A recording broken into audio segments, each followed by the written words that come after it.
When Randy was first signed to Warner Brothers, Kyle put the word out in town that they were looking for traditional-sounding country songs. One day he got a cassette tape in the mail from a song plugger at MCA Music Publishing. Pat Higdon. And I knew Pat.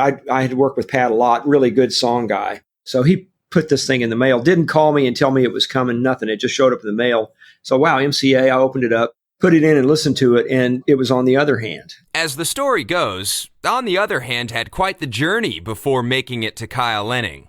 It was written by songwriting demigods Paul Overstreet and Don Schlitz. Don and Paul are just the ultimate great songwriters. I mean, Don wrote The Gambler. He wrote a bunch of big hits. Paul too. Paul wrote a lot of great songs. Don and Paul wanted the traditional sounding On the Other Hand to go to a traditional artist, but one they knew preferably.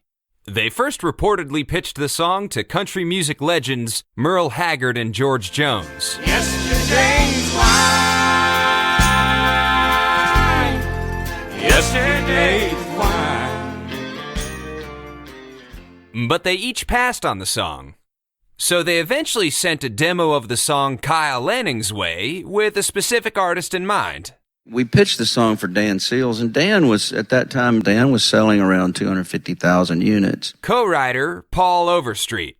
Just as Kyle Lehning was starting to produce Randy Travis, his other charge, Dan Seals, was just starting to register one country hit after another. And I think God must be a cowboy at heart. Kyle, my producer, produces a guy named Randy Travis, and the cat's got it. You're talking a lifetime guy in the business now. You see people come and go, but I'll bet this guy's going to be there 30 years. A prophetic Dan Seals himself from right around this time. He's got a great voice. He loves music, and he's a nice person. Mm-hmm. But yet he's authentic. He's lived it.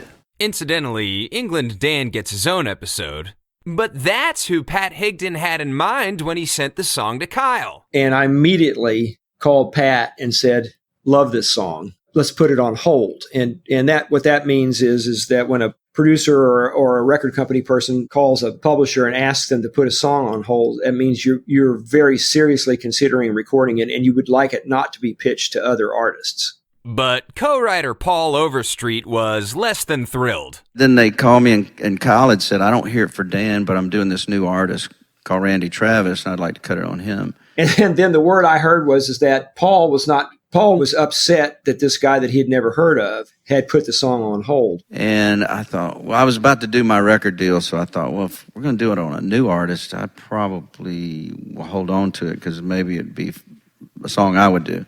This is funny because I'm thinking in my own head that I actually was controlling whether or not they'd cut it or not. And I think it had already been decided they were going to give it to him. But in my own mind, I was just driving down the road one day and I thought of that little Bible verse that went through my head. It's more blessed to give than receive. And so I just went, yeah, you can have it. Go ahead.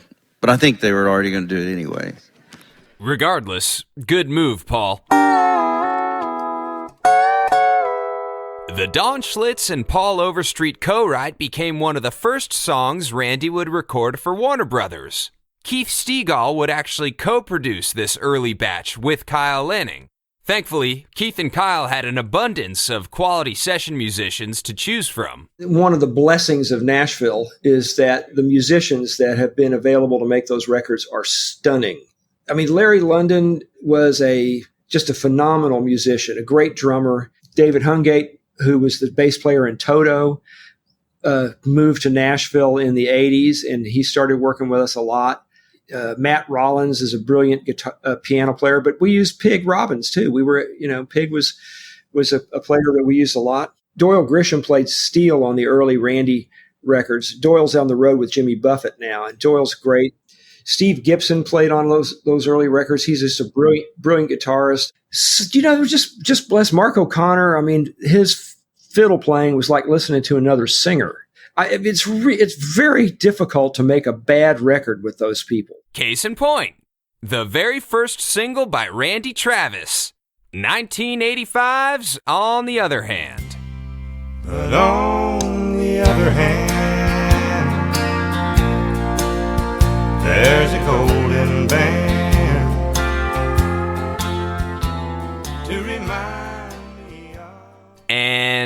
it was a flop. But, on the other hand, when it was released the first time, died in the 60s in the charts. Despite the strength of the track, perhaps not a huge shock for anybody involved. It was, after all, the first single of an artist that sounded quite different. But among the relatively few that did catch on to Randy's first single was another budding traditional country singer. Some 3 months after Randy released his version of On the Other Hand, young Keith Whitley included a version of the song on his October 1985 album, LA to Miami. But the reason I must go is on the other hand. Honestly, I didn't know anything about that at the time. Keith Whitley, a great singer. So, and I never even heard his version of it, and I'm glad I didn't, because both Randy and I might have been intimidated. Thankfully for them, Whitley's version was never released as a single, so Kyle and Randy never encountered it. Instead, they carried on, finding and recording tunes.